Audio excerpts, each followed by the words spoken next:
La majorité requise n'étant pas atteinte, la motion de censure n'est pas adoptée.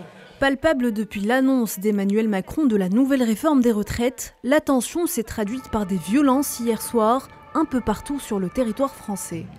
Poubelles renversées et brûlées, barricades et jets de projectiles, l'adoption de la réforme et le rejet de la motion de censure à 9 voix près a provoqué l'ire des Français.